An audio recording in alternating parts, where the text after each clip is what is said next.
There are moments I in think the life gate that is seem this way. ordinary on the Excuse me, surface, coming a through. busy Let's airport, find a a seat. crowded gate, the usual shuffle of travelers dragging luggage and checking phones, but underneath, something extraordinary is quietly waiting to unfold. This is one of those moments. It was a Tuesday morning at Harlow International Airport in Crestfield, one of those crisp autumn days where the sky is pale blue and the terminal smells like coffee and jet fuel. The departure board flickered with the usual delays and gate changes, and passengers moved through the concourse in that familiar rhythm of controlled urgency. Nobody was paying attention to anyone else. That's the thing about airports, everyone is too wrapped up in their own destination to notice who's standing right next to them. Gate 14 was assigned to Altus Airways Flight 112, a non-stop service from Crestfield to Los Angeles. It was a popular route, and the gate area was packed. Business travelers tapped away at laptops. Families wrestled with oversized carry-ons. A group of college students argued over who had the boarding passes. The boarding process had already begun, and the line for first class was moving smoothly. That's when a man walked up to the gate quietly, without any fuss, and handed his boarding pass to the gate agent. He wore a faded gray hoodie, well-worn jeans, and a pair of clean but unremarkable sneakers. His dark Thank hair you. was slightly Have a nice disheveled, flight. the way You it too. gets when you've been traveling since early morning. On his back was a simple black backpack, the kind you might find at any sporting goods store for under $40. No entourage, no assistant, no luggage cart stacked with designer bags. Just one man, one backpack, and a calm, unhurried demeanor that seemed almost out of place in the frantic energy of the terminal. His name was Keanu Reeves. To anyone watching, and very few people were, he looked like a regular guy catching a flight. Maybe a teacher. Maybe someone's dad heading home after a work trip. He smiled politely at the gate agent, tucked his boarding pass into the front pocket of his hoodie, and walked down the jet bridge without a second glance from anyone around him. His seat was a window seat, first class, port side. He had specifically chosen the window because, Be rich, even be after lesson. years of Your flying, book? he It's a still liked problem. watching the ground disappear beneath the clouds. There was something grounding about it, he once told a close friend. A reminder that the world is much bigger than whatever problem you're carrying onto the plane. Keanu settled into his seat, placed his backpack in the overhead bin with a quiet click, and pulled out a worn paperback book. No noise-canceling headphones worth $1,000. I don't No care about your personal assistant excuses. fussing Get over it his done comfort. now. This is Just a man, unacceptable. a book, I'm and the you. low hum of the aircraft preparing for departure. For a few minutes, everything was perfectly calm. Then Dorian Welch arrived. You could hear Dorian before you could see him. His voice carried down the jet bridge with the kind of confidence that wasn't really confidence at all, it was entitlement. Dressed up in a tailored navy suit and polished leather shoes that probably cost more than most people's monthly rent. He was in his Tell Renfield mid-50s, to push the meeting. broad-shouldered, with silver hair swept back from a deeply tanned face. He wore a watch that caught the overhead cabin light every time he moved his wrist, which was often because Dorian Welch was the kind of man who moved as though the world owed him its full attention. He was talking loudly into his phone as he boarded, gesturing with his free hand, and laughing at something only he seemed to find amusing. Behind him, a young assistant Excuse me, is this named seat Garrett taken? No, struggled it's with empty. 2 heavy Oh, carry-on okay, bags and a thanks. garment bag draped over his arm. Dorian didn't look back once. "Yeah, tell Renfield to push the meeting to Thursday," Dorian barked into the phone. "I don't care what his schedule looks like. I'm the one writing the checks." He laughed again, that sharp, hollow laugh of a man who has never been told no by anyone who mattered to him. He made his way down the Excuse me, aisle there's of the been a first-class mix-up. cabin, glancing at the seat numbers with mild disinterest until he stopped. He looked at his boarding pass. Then he looked at the seat. Then he looked at the man sitting in it. Keanu had barely glanced up from his book. Dorian's expression shifted. Not anger, not yet more like mild confusion, the way a man looks when he finds a stray cat sitting in his favorite chair. He lowered his phone slowly and cleared his throat. "Excuse me," It's he my said, seat. his tone carrying that particular brand of politeness that isn't polite at all. "I think there's been some kind of mix-up." Keanu looked up from his book with a calm, easy expression. "Oh? Yeah." Dorian gestured toward the seat with a slight tilt of his head. "That's my seat, 2A." Keanu glanced down at his own boarding pass, which was tucked into the armrest pocket right beside him. He held it up briefly. "This says 2A as well. he said Excuse me, simply. miss? No Yes, edge in his sir. How can I voice, help? no defensiveness, just a statement of fact. Dorian stared at the boarding pass for a moment. His jaw tightened. Well, there must be a mistake on your end, he said, dismissing the possibility that he could be wrong with the ease of someone who had never seriously entertained that idea. I always fly 2A on this route. It's my seat. I understand, Keanu replied evenly. But I think we should let the crew sort it out. He gave a small, Is everything all genuine right, sir? smile and No, the went back seating is to his book. completely That unacceptable. I smile, understand. Let me see what I quiet can and do. unbothered, seemed to irritate Dorian more than any argument could have. He turned sharply and flagged down the nearest flight attendant, a composed young woman named Maren Schultz, who had been straightening the overhead bins at the front of the cabin. She had the practiced calm of someone who had handled difficult passengers before and had learned that the best weapon against entitlement was simple, steady professionalism. "Excuse me," Dorian said as she approached. "There's a problem with the seating." Maren looked at both boarding passes carefully. She compared them against her tablet. Her Dorian, 2A expression belongs to remained Keanu. neutral, but I those want who knew her 2A. well would have noticed the almost imperceptible pause before she spoke, the kind of pause that happens when you recognize something significant and have to decide how to handle it. "Sir," she said to Dorian, her voice polite but clear, "seat 2A is assigned to this gentleman." She gestured toward Keanu. "Your boarding pass shows seat 2C, just across the aisle. It's an equally That seat is comfortable worth more to a window-adjacent man like seat. me. And I don't want 2C, Dorian interrupted flatly. I want 2A. I've been flying this airline for 6 years, and I always sit in 2A. It's a preference that has always been accommodated. I completely understand your preference, Mr. Welch, Maren said, keeping her tone steady. But the seat assignment stands as issued. I'd be happy to make a note for your future bookings. I'm not talking about future bookings. Dorian's voice rose just enough to A draw man the like attention of you. a few nearby passengers. I'm talking about right now. He turned and looked at Keanu, who had not looked up from his book. Look, buddy, I don't know who you are, but I'll be honest with you. That seat is worth a lot more to a man like me than it is to someone like you. I'll have my assistant cover your upgrade fee if that's what it takes. Just move. The cabin went Money's quiet not in the that issue. particular way it I'm does when people are comfortable where I pretending am. not to listen while listening very carefully. Keanu slowly closed his book, using his thumb as a placeholder. He looked up at Dorian, not with anger, not with offense, but with the kind of patient, level gaze that somehow made the other person feel more exposed than any sharp retort could. A man like you, Keanu repeated gently, as if turning the phrase over to examine it. He didn't say anything else for a moment. In that He didn't hoodie. need to. Dorian, misreading the silence as submission, pressed forward. No offense. I just mean look at it practically. You seem like a reasonable guy. I have meetings. I have obligations. The window seat helps me focus. Whatever your situation is, I'm sure we can work something out. Money's not the issue. I appreciate the offer, Keanu said calmly. But I'm comfortable where I am. Dorian's expression hardened. The Budget charm, traveler. such as That's it what you was, are. Excuse me? evaporated. You heard me. He Budget. straightened up and looked down at Keanu with unconcealed contempt, the look of a man who had just decided that politeness was no longer necessary. "You're comfortable," he repeated, with a short, humorless laugh. He looked around the cabin as though inviting others to share his disbelief. "In a first-class seat. In that," he gestured toward Keanu's hoodie with barely disguised disdain.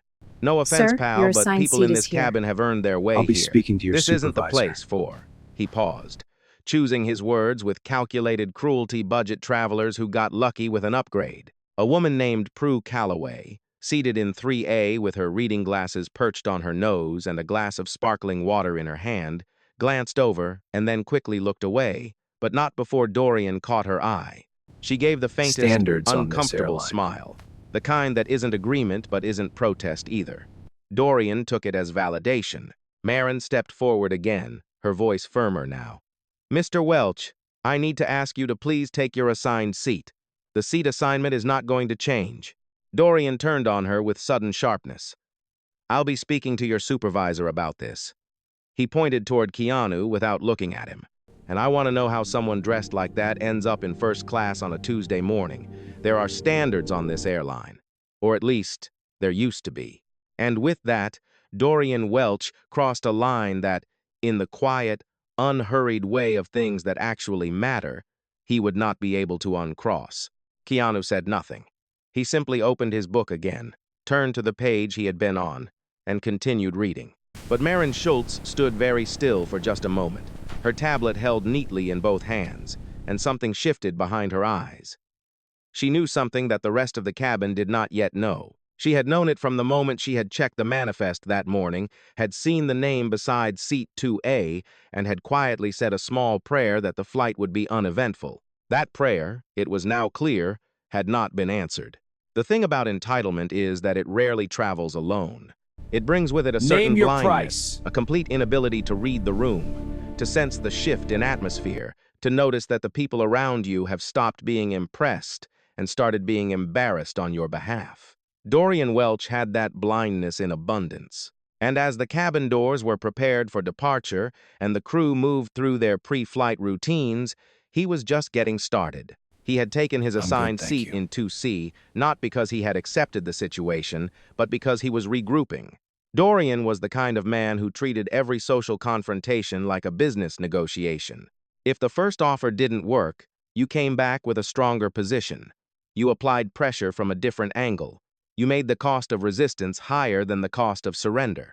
He leaned across Fletcher, the I have a aisle moment. toward Keanu, Yes, Dorian. lowering his voice to the kind The of report. tone that was somehow more aggressive for being quieter. "I'm going to give you one more chance to do this the easy way," he said. "Name your price." "Seriously, I'm a practical man. I don't hold grudges. You move to 2C, I make it worth your while, and we both have a pleasant flight. Simple." Keanu turned a page in his book without looking up. "I'm good, thank you." Dorian sat back. His jaw worked silently for a moment. Then he Fletcher, raised this his seating is hand and wrong. We need flagged it down fixed. Fletcher Hold on, Odom, let me check the the tab. cabin It has to be services corrected for manager, the who report. had just emerged from the galley at the front of the plane. Fletcher was a trim, precise man in his early 50s with close-cropped gray hair and the kind of unflappable demeanor that came from 2 decades of managing high-altitude human behavior. He had seen arguments over blankets, disputes over armrests, and one memorable incident involving a hedge fund manager and a bread roll. He The approached with a assignments measured are smile. correct. "What can I I do have for you, spent a sir?" considerable Dorian amount of straightened money. in his seat and assumed the posture of a man lodging a formal complaint, spine erect, voice controlled, eyes sharp. "I want to speak to whoever is in charge of seating on this flight. There has been a serious error, and I want it corrected before we push back from the gate." Fletcher glanced at Maren, who gave the slightest, almost invisible shake of her head. He looked back at Dorian. "I Wandered understand in your from a parking concern, lot. Mr. Welch. I've reviewed the seating manifest, and the assignments are correct as issued. Is there anything I can help make your flight more comfortable?" "You can help by fixing the problem," Dorian said, his politeness now wearing thin as old paint. "I have been a premium-tier member of this airline for 6 years. I have spent," he paused for emphasis, "a considerable amount of money with this carrier. And I'm being Maybe a told that mix-up a at man who check-in? looks like he wandered in A from a mix-up, parking that's lot what you're gets saying. Can you priority validate over that? me?" His voice had risen again. Across the aisle, Keanu turned another page. Prue Calloway, who had been trying to focus on a magazine, looked up again. This time, she spoke. She said, glancing at Keanu with the careful diplomacy of someone who wanted to seem neutral while not actually being neutral. "Perhaps there was a mix-up at check-in?" "These things do happen." She offered a The vague, man has a boarding apologetic pass. smile in Keanu's Nobody asked direction, you. the kind of smile that said she wasn't trying to be unkind, but also wasn't trying very hard not to be. Dorian gestured toward her as though she had just delivered a closing argument. "Exactly. These things happen.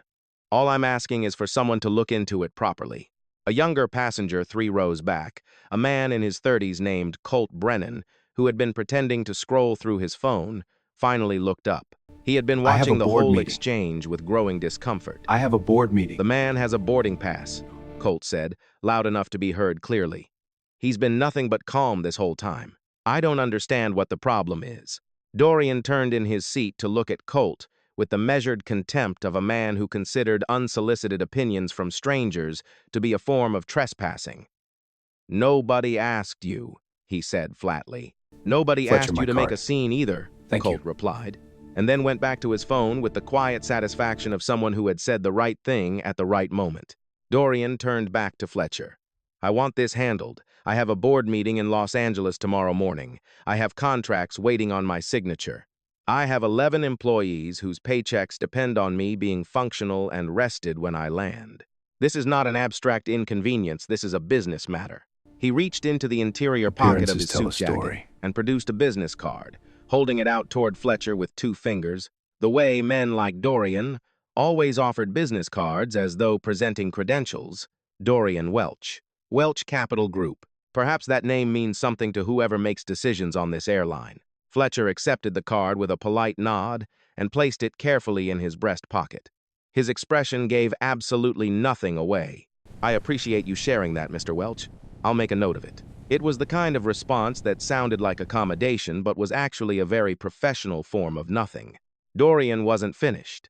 He turned back to Keanu one more time, and this time he dropped all pretense of civility. His voice was low and hard, stripped of the performative friendliness he had been deploying like a tool. I don't know who you are or how you got on this plane, he said, but I've been around long enough to know that appearances tell a story, and the story you're telling doesn't belong in this cabin. He let the words land, then settled back in his seat and looked straight ahead, apparently satisfied that he had made his position unmistakably clear. The cabin was very quiet. Marin stood near the galley entrance, her hands clasped in front of her face carefully composed. She was thinking about the People decide manifest. what someone She was is thinking worth about the name before they've even beside said Seat hello. 2A and everything that name represented, and how spectacularly, catastrophically unaware Dorian Welch was of the ground shifting beneath. Keanu closed his book gently and set it on his knee. He looked at the window for a moment. The jet bridge had been retracted. The ground crew was moving below, and the pale autumn sky stretched wide and indifferent over the tarmac. Then he looked at Dorian, not with Who anger, is this not man? with the wounded pride that Dorian had clearly been hoping to provoke, but with something quieter and more unsettling. It was the look of a man who was waiting, very patiently, for the right moment. You know, Keanu said, his voice unhurried and almost conversational, I've always found it interesting the way people decide what someone is worth before they've even said hello. Dorian gave a short, dismissive laugh. Save the philosophy. I've heard it all Is before. everything all right? I'm sure you have, Everything is as it Keanu should be. replied, and turned back to the window. The aircraft began to move. Prue lowered her magazine slowly and looked at Keanu with slightly different eyes than before. Something in his response, the absence of anger, the complete lack of defensiveness, had begun to unsettle her comfortable certainty. She glanced at Marin, who was now moving through the cabin offering pre-departure beverages. When Marin reached Prue's row, Prue leaned in slightly and said quietly, Is everything all right with the seating situation? Marin smiled, set a glass of water on Prue's tray table, and said, in a voice so carefully neutral, it was almost its own kind of answer, Everything is exactly as it should be, ma'am. Prue watched her go and sat with that for a moment. Then she As a looked at the loyal man in the customer who gray spent hoodie, over reading his $5,000, paperback I have book, no idea who Keanu entirely is, at but that's peace with the irrelevant. world around him, and for the first time, she felt the faint, uncomfortable prickle of the question she should have asked from the beginning. Who, exactly, was this man? Dorian had pulled out his own laptop by now and was aggressively typing something, the way people type when they want to perform productivity rather than actually achieve it. We've been He had airborne for already about 40 mentally minutes now. drafted the Everything is email running he intended smoothly. to send The to team is Altus handling it Airways' well. customer relations department the moment they landed. He would reference his account number, his years of loyalty, his spending history. He would describe the incident in detail. He would expect, and probably receive, some form of compensation and a personal apology from someone in management. He had done it before. It always worked. What Dorian Welch did not know, what he could not possibly have anticipated, was that the man sitting 4 feet away from him, wearing a $40 hoodie and reading a second-hand novel, was not a passenger with a lucky upgrade or a booking error. He was the reason there was an airline to complain to at all. The flight had been airborne for just under 40 minutes when the door to the flight deck opened and Captain Weston Hale stepped into the first-class cabin. This was not unusual in Keanu, itself. good to Captains see you. occasionally Captain Hale, walked through the cabin pleasure's during the mine. cruise phase of a flight, a brief appearance, a reassuring presence, a professional courtesy to passengers in the forward section. Most travelers barely looked up. But there was something different about the way Captain Hale moved through the cabin this particular morning. He wasn't doing a routine walkthrough. He was walking Good with morning, purpose, his eyes fixed on a specific destination, and that destination was Seat 2A. Weston Hale was a veteran pilot, 23 years, with Altus Airways, the kind of career that accumulates quietly and earns respect without demanding it. He was a tall man, silver-templed, with the steady hands and unhurried movements of someone who had spent thousands of hours making critical decisions in small spaces. He was not a Captain, man about the given new to engine unnecessary configuration. gestures or Yes, it's performative performing moments. exceptionally. When Exceeds he all did parameters. something, it meant something. He stopped at row 2, looked at the man in the gray hoodie, and extended his hand. "Good morning," he said, and his voice carried a warmth that was distinctly different from professional courtesy. It was the warmth of genuine recognition. "It's good to have you with us today, sir. I hope the morning's been treating you well." Keanu Safe looked up skies, from his sirs. book, and for the first time since boarding, a full, easy smile crossed his face, the kind of smile that reaches the eyes, unguarded and real. He shook the captain's hand firmly. "Morning, Weston. She's running beautifully. You can feel it from back here. New engine configuration on this one," Captain Hale said, with quiet pride. "We finished the retrofit last month. Makes a difference." "It does," Keanu agreed, with the nod of a man who understood exactly what that meant. They exchanged a few more words, brief, warm, specific, the kind of conversation that happens between two people who know each other well and don't need to perform the knowing. Then Captain Hale straightened, gave a respectful inclination of his head, and said, "Safe skies, sir. We'll have you in Los Angeles on schedule." He turned and walked back toward the flight deck with the same measured calm with which he had arrived. The entire exchange had lasted less than 2 minutes. But in those 2 minutes, something had shifted permanently in the first-class cabin of Altus Airways Flight 112. The silence that followed was a different kind of silence than the one before. It was the silence of recalibration of people, quietly, rapidly reassessing everything they thought they understood about the situation. Prue Calloway had set down her magazine completely. Colt Brennan had put his phone face down on his tray table and was staring at the back of the seat in front of him with an expression of deep, private satisfaction. Even Dorian's aggressive typing had stopped, his fingers hovering above the keyboard as though the signals from his brain had been temporarily interrupted. It was Marin who completed the picture. She came through the cabin a moment later with a tray of refreshments, moving with that same professional composure she had maintained throughout the entire morning. When she reached row 2, she set a cup of coffee beside Keanu Black. No sugar, exactly as he took it, without being asked, and then straightened and addressed the cabin in a clear, calm, and perfectly measured voice. "Ladies and gentlemen, I want to take a moment to let you know that we are very honored to have with us today Mr. Keanu Reeves, the founder and owner of Altus Airways." She paused just long enough for the words to fully settle. "Mr. Reeves established this airline 17 years ago and remains actively involved in its operations. We are grateful, as always, for his presence on board." She smiled, picked up her tray, and moved forward to the galley without another word. The cabin processed this information in stages. For approximately 3 seconds, nobody moved. Then Prue Calloway made a sound, not quite a word, more the involuntary exhale of someone who has just understood something terrible about their own recent behavior. She turned slowly in her seat and looked at Keanu with an expression that had traveled a very long distance in a very short time, from comfortable assumption to mortified comprehension. Her hand went to her mouth briefly before she lowered it, visibly composing herself. Colt Brennan, 3 rows back, leaned forward slightly and said, to no one in particular, "Well, there it is."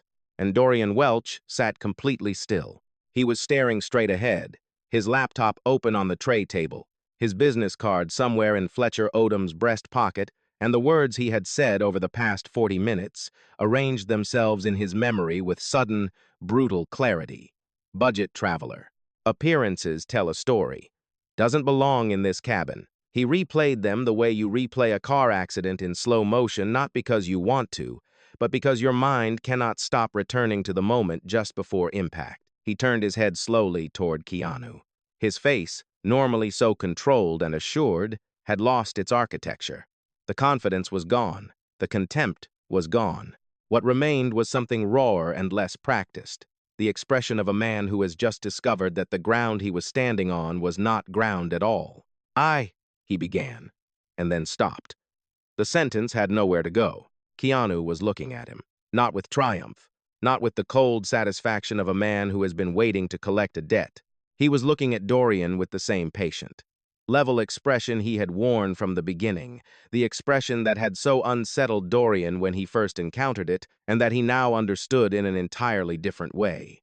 "Mr. Reeves," Dorian said finally, and his voice came out smaller than he intended. "I owe you an apology." "You do," Keanu said simply. Not harshly, just honestly. Dorian opened his mouth, and something complicated crossed his face. The internal struggle of a man whose ego had been the loudest voice in the room for so long that humility felt like a foreign language. "I made assumptions," he said carefully, "about who you were, about." He paused, and to his credit, he didn't dress it up about what you were worth. "Based on nothing. Based on what you were wearing." He stopped again. That was wrong. Keanu studied him for a moment. "It was," he said. "But you weren't just making assumptions about me." He glanced, briefly and gently, toward Prue, and then back to Dorian. "You were making a point, out loud, in front of everyone in this cabin, that a person who looks a certain way, dresses a certain way, doesn't belong in certain spaces. You said that, and you meant it. Not about me specifically, about a category of people you'd already decided weren't worth your respect." Dorian had no answer for that. Prue Calloway cleared her throat quietly. "Mr. Reeves," she said, her voice careful and sincere. "I didn't say what he said, but I didn't say anything against it either. I smiled when I shouldn't have. I'd like to apologize for that." Keanu looked at her and nodded. "I appreciate that," he said. Genuinely. Colt Brennan leaned forward from his row. "For what it's worth," he said, "some of us had you figured right from the start. There was no smugness in it, just a quiet statement of solidarity." Keanu smiled. "That means something. Thank you." The aircraft hummed steadily around them, 37,000 feet above a country where this kind of moment played out every day in airports and boardrooms and grocery stores and sidewalks, the quiet, reflexive arithmetic of appearance and assumption, of who gets the benefit of the doubt and who gets asked to justify their presence. Usually, it passed without consequence. Usually, the person on the receiving end absorbed it in silence and moved on, because the alternative cost too much. But today, on this particular flight, on this particular Tuesday morning, the ledger had come due in full view of everyone, and the man in the gray hoodie had not said a single angry word. Dorian sat back in his seat and looked at his hands for a long moment. His laptop was still open, the draft complaint email still visible on the screen, 6 paragraphs of precisely worded grievance addressed to Altus Airways customer relations. He looked at it for a moment, then slowly, deliberately, selected all the text and deleted it. It was a small gesture, but it was a real one. Marin appeared at his elbow with a glass of water. She set it down without comment, professional to the last. Dorian looked up at her. "I behaved badly toward you as well," he said quietly. "That wasn't acceptable." Marin gave a small, composed nod. "Thank you, Mr. Welch." Outside the windows, the clouds stretched flat and white to every horizon, and the engines carried them all forward, the humble man who owned the sky they were flying through, the powerful man who had just discovered the limits of his power, the woman who had stayed silent too long, the young man who hadn't, and all the rest of the quiet witnesses who would carry this story with them long after the wheels touched down in Los Angeles. The story was not over yet, not by a long way, because what happened next, what Keanu Reeves chose to do with the moment that had been handed to him, was the part that nobody in that cabin expected, and it was the part that would matter most. Here is the part of the story that most people would not have written this way. If this were a movie and given who was sitting in seat 2A, perhaps that comparison is not entirely without irony. This is the moment where the music swells and the protagonist delivers the decisive blow. The villain gets removed from the plane. Security escorts him off. The cabin applauds. Credits roll. Everyone goes home feeling the clean, uncomplicated satisfaction of justice served in the simplest possible terms. But Keanu Reeves was not interested in that story. He had lived long enough and quietly enough to know that the most important moments in a person's life are rarely the ones that feel like victories. They are the ones that feel like choices. And the choice in front of him right now was not whether to punish Dorian Welch. It was whether to do something harder and rarer, and ultimately more worthwhile. He closed his book completely this time and set it on the tray table. Then he turned to face Dorian directly, not with the posture of a man preparing to deliver a verdict, but with the open, unhurried ease of someone who had decided to have an honest conversation at 37,000 feet. "Can I tell you something?" he said. Dorian looked at him warily, the way a man looks when he suspects generosity might be a trap. "Go ahead," he said carefully. "I grew up in Crestfield," Keanu began. "Not the part you're probably thinking of. The East Side, near the rail yards. My mother worked 2 jobs. We didn't have much, but she made sure I understood the value of showing up and doing the work, whatever the work was." He paused. "Not for effect, but the way people pause when they are choosing words that are actually true. When I was 19, I got a job loading baggage at Harlow Airport. Night shifts, 5 days a week, $42 a day. I did that for 2 years. Dorian was very still, listening. "I was fascinated by the planes," Keanu continued. "Not the glamour of them, the mechanics, the logistics. The fact that you could move 140 people from one city to another in 3 hours and make it seem routine. I started reading everything I could find about the industry. Aviation management, route economics, fleet maintenance, regulatory compliance. I read it on my lunch breaks. I read it on the bus home at 2 in the morning.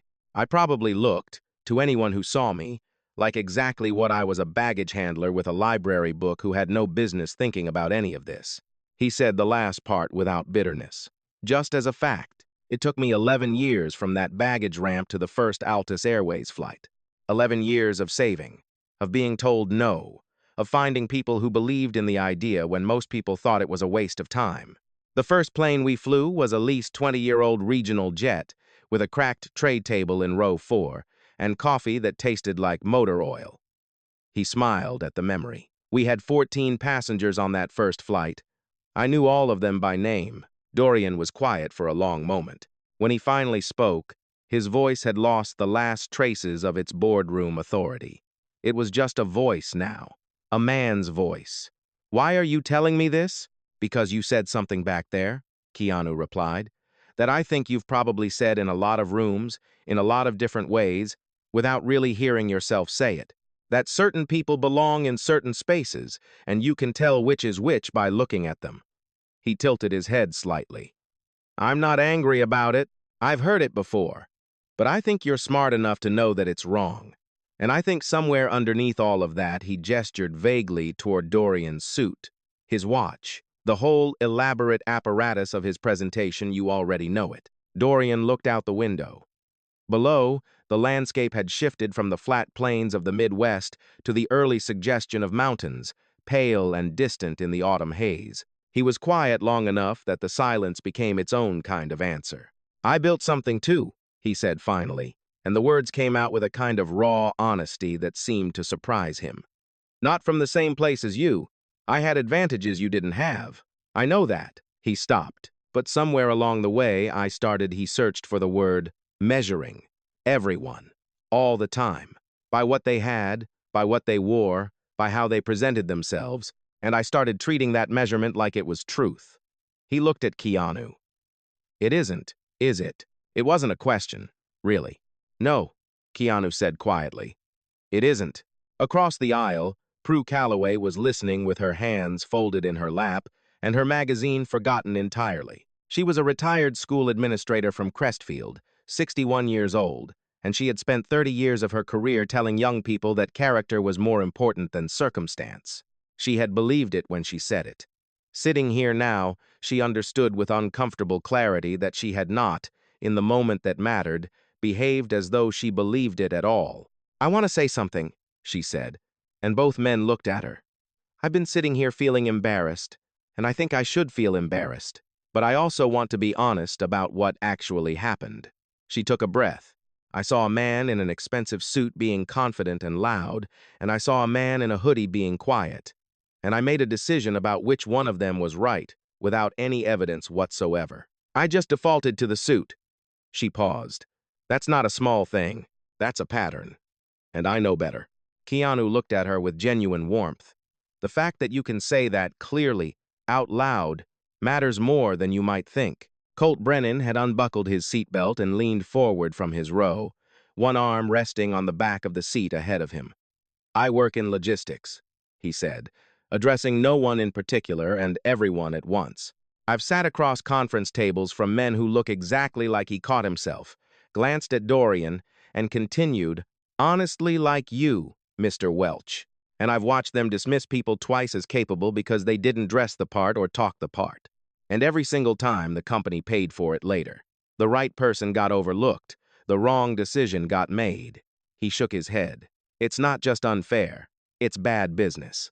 Dorian absorbed this without deflection. Something had changed in him over the course of the last several minutes, not dramatically, not the way transformations happen in movies, but in the smaller, quieter way that real change actually works. A loosening of something that had been held too tight for too long.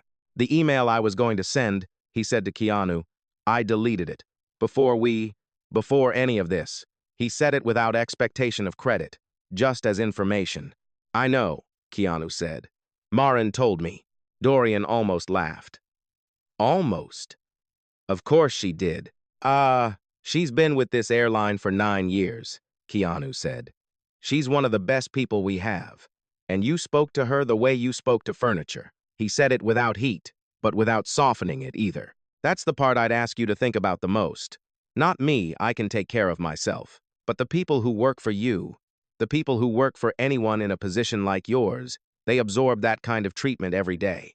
And most of them never get the moment that I had today, where the ledger gets balanced in public." Dorian did not look away from that. He let it land. The fasten seatbelt sign chimed on gently as the aircraft encountered a mild patch of turbulence, and the cabin-adjusted passengers shifted, drinks were steadied, the normal small choreography of flight, but in row 2 and the seats surrounding it, nobody moved. The conversation had created its own kind of gravity. "What made you start the airline?" Dorian asked, after a moment. The question was genuine, stripped of agenda, stripped of the power dynamics that had defined every exchange between them since boarding. Just a man asking another man about the thing he had built. Keanu considered the question. "I wanted to prove something to myself," he said. "Not to anyone else. Just to myself. That the kid on the baggage ramp at 2 in the morning wasn't wrong to think he could do more." He paused. "And I wanted to build something where every person who worked there, from the pilots to the crew to the people loading bags at Harlow at 2 in the morning, knew that they were seen, that they mattered, that no one was invisible just because their job title wasn't impressive enough." He glanced around the cabin briefly, taking in the crew members moving quietly through their work. "That's still what I care most about. More than the balance sheets." The mountains outside the window were closer now. Sharper, the high ridge lines beginning to catch the midday sun. Los Angeles was perhaps an hour ahead, waiting in its sprawl of freeways and ambition and second chances, which was, when you thought about it, what the whole American story had always promised, that where you came from was not the final word on where you were going. Dorian Welch looked at the man beside him, really looked, perhaps for the first time since he had walked down that jet bridge, and saw, without the filters of assumption and reflex judgment, what was actually there. A person of remarkable substance and quiet achievement, made more remarkable by the complete absence of any need to announce it. "I'd like to have a different conversation with you," Dorian said carefully. "At some point, if that's something you'd be open to. A real one." He wasn't asking for a business connection. He wasn't networking. He was asking for something he had not asked for in a very long time, the simple opportunity to know someone he had catastrophically misjudged. "I think I have a few things I could stand to learn." Keanu was quiet for a moment. Then he said, "I think most of us do." It was not a yes, but it was not a no. It was something more honest than either an acknowledgement that the conversation between them was not finished, and that what it became next would depend entirely on whether Dorian Welch's change of tone at 37,000 feet was a moment of genuine reckoning or just another performance for a different audience. Time, as it always does, would tell. But the fact that the question was now open, that was new. And in the particular economy of human change, new is where everything begins. The wheels of Altus Airways Flight 112 touched down at Los Angeles International Airport at 12:47 in the afternoon, 3 minutes ahead of schedule. The landing was smooth, the kind of landing that draws a quiet, involuntary exhale from passengers who hadn't realized they were holding their breath. Outside the windows, The familiar sprawl of Los Angeles stretched in every direction under a wide, generous California sky, and the city looked, as it always does from the air, like a place where anything might still be possible. The cabin began the familiar ritual of arrival. Seatbelts clicked open. Overhead bins were unlocked. Phones emerged from pockets, and airplane mode was disabled, and the world outside came flooding back in messages and notifications, and the 100 small urgencies of ordinary life reasserting themselves after 3 hours of suspension. People stood and stretched and reached for their bags, and the particular temporary community of a single flight began its quiet dissolution, each passenger returning to their own separate story. But before any of that happened, before the first overhead bin was opened or the first phone was checked, something else occurred that nobody on that flight would forget. Dorian Welch remained seated as the plane taxied toward the gate. He was not checking his phone.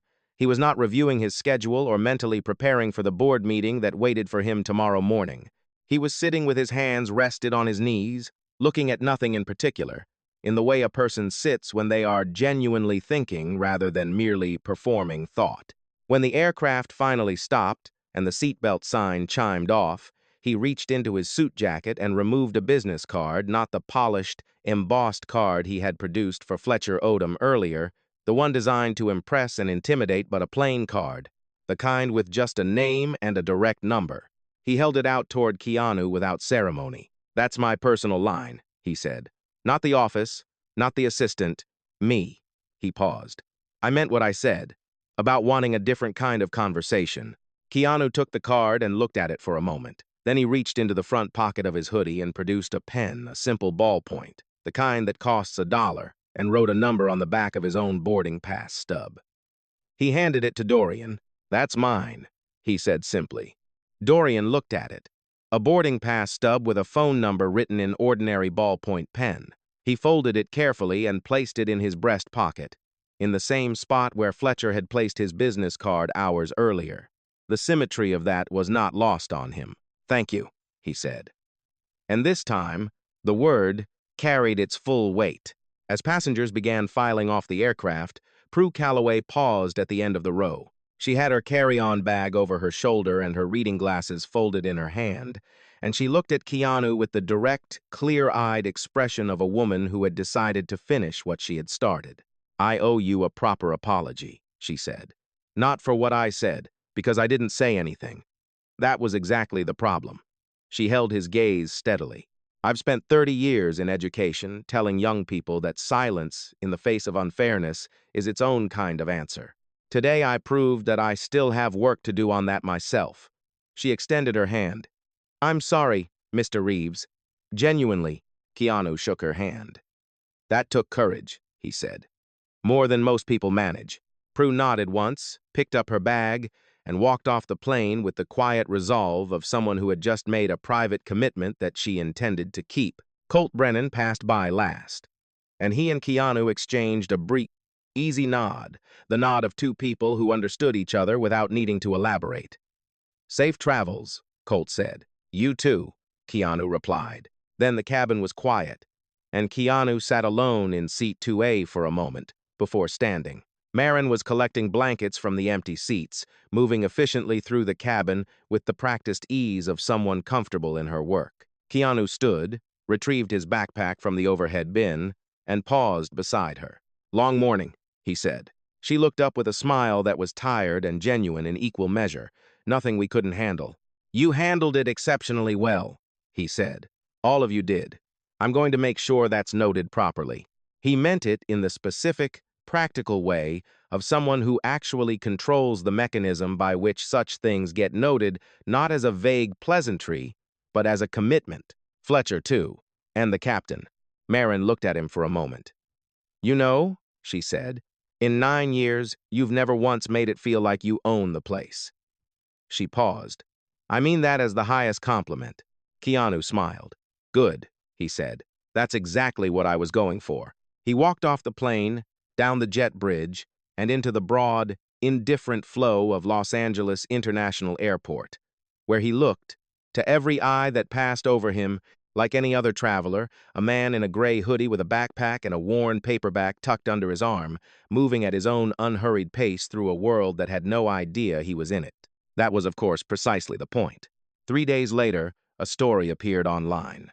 It had been posted by Colt Brennan, who had written a careful, detailed account of what he had witnessed on Flight 112 from Crestfield to Los Angeles. He had not named Dorian Welch. He had described the incident without embellishment, letting the facts speak for themselves, and at the end he had written a single paragraph that was shared over the following week by several 100,000 people. He wrote, "The most impressive thing I've ever seen in a professional context wasn't a presentation or a deal or a title. It was a man who had every reason to be angry, choosing instead to be honest, who had every opportunity to humiliate someone, choosing instead to educate them, who owned the plane we were sitting on, and never once used that fact as a weapon. I don't know if Dorian changed after that flight. I hope he did. But I know that I did. And I think that's the point." The post traveled widely through the particular channels where stories about dignity and assumption tend to travel, shared by people who recognized something in it, who had sat in Prue's seat or Colt's seat, or, in quieter moments of honesty, in Dorian's seat, and who felt the particular resonance of a story that was not really about an airline at all. Dorian Welch read it on the morning it appeared. He was in his office on the 14th floor of the Welch Capital Group building in downtown Crestfield, a space designed to communicate power and permanence, floor-to-ceiling windows, dark wood, the accumulated artifacts of a successful career arranged with deliberate intention. He read the post twice. He did not call his PR team. He did not draft a response or ask anyone to manage the narrative. He sat with it, just sat with it. Then he did something that surprised his assistant Garrett considerably. He called him into the office, and he apologized. Not for anything specific that had happened that day, Garrett hadn't been there for most of it, but for the accumulated weight of years of small dismissals and thoughtless demands, and the quiet, corrosive message that his time was valuable and Garrett's was merely instrumental. He apologized clearly, without qualification, and then he asked Garrett to sit down and tell him what he thought could be done better. Garrett, who had worked for Dorian for 4 years and had never once been asked his opinion about anything beyond coffee preferences, sat down. They talked for an hour. It would be dishonest to suggest that Dorian Welch became a different man overnight. Real change doesn't work that way. It works the way water works on stone, slowly, persistently, over time, in ways that are invisible until suddenly they aren't. But the process, on that particular Tuesday in October, had begun, and beginning, as anyone who has ever tried to change something true about themselves will tell you, is the hardest part. 2 weeks after the flight, Keanu Reeves called the number on Dorian's card. They met for coffee at an unremarkable diner in Crestfield, not a restaurant with a celebrity clientele or a private club or anywhere that required a reservation made 3 weeks in advance. Just a diner, with Formica countertops and decent pie and a waitress named Brenda who refilled their cups without being asked and called them both honey without knowing or caring who either of them was. They talked for 2 hours, about business and failure and the particular loneliness of building something from nothing, about what gets lost when success becomes the only measure of worth, about the east side of Crestfield and the rail yards, and the things that a $42 a day job teaches you that an MBA never can. Dorian listened more than he talked. That alone was new. Whether what grew from that conversation became a friendship, or a business relationship, or simply a mutual understanding between 2 men who had met each other honestly under improbable circumstances, that part of the story belongs to them. What matters, for our purposes, is that the conversation happened at all. That 2 people sat across a Formica table in an ordinary diner and chose to see each other clearly, without the filters of appearance or assumption or the reflexive arithmetic of worth that we apply to strangers before they have said a single word. That is a harder thing than it sounds. And it is, in the end, the only thing that actually changes anything. As a storyteller who has spent a long time watching how people treat each other in ordinary moments, airports, waiting rooms, sidewalks, the small, anonymous spaces where we brush past each other without really looking, this story stays with me for a specific reason. It isn't the reveal. Reveals are satisfying, but they are momentary. What stays with me is what Keanu chose to do after the reveal, when he had every justification to simply win and walk away. He didn't.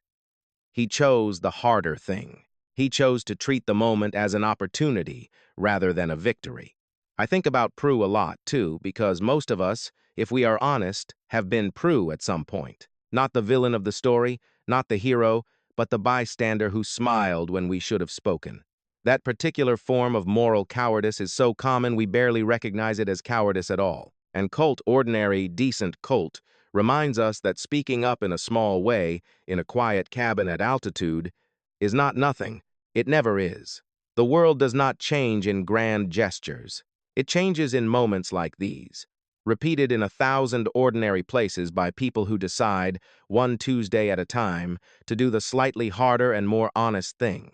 What this story is really about is something very simple and very old, and still somehow very necessary to say out loud. It is about the habit, common, reflexive, often unconscious of deciding what a person is worth before they have had the chance to show you, of reading a hoodie and seeing a category instead of a human being, of confusing the performance of success with the substance of it. Dorian Welch was not a monster. He was something more recognizable and more instructive than that. He was a person who had been rewarded for long enough and consistently enough for a particular way of moving through the world that he had stopped questioning whether that way was right. The most powerful thing Keanu Reeves did on that flight was not reveal who he was. It was choose who he wanted to be in the moment after the revelation, patient, honest, generous with his time and his story, unwilling to use power as a weapon when it could be used instead as a bridge. That is a lesson that does not require owning an airline to apply. It only requires the willingness to look at the person in front of you, whatever they are wearing, whatever they are carrying, wherever they appear to be, in the particular race that we have all agreed to run and extend, before you know anything else about them, the basic dignity of being seen, because you never know who you're sitting next to, and more importantly, it shouldn't matter.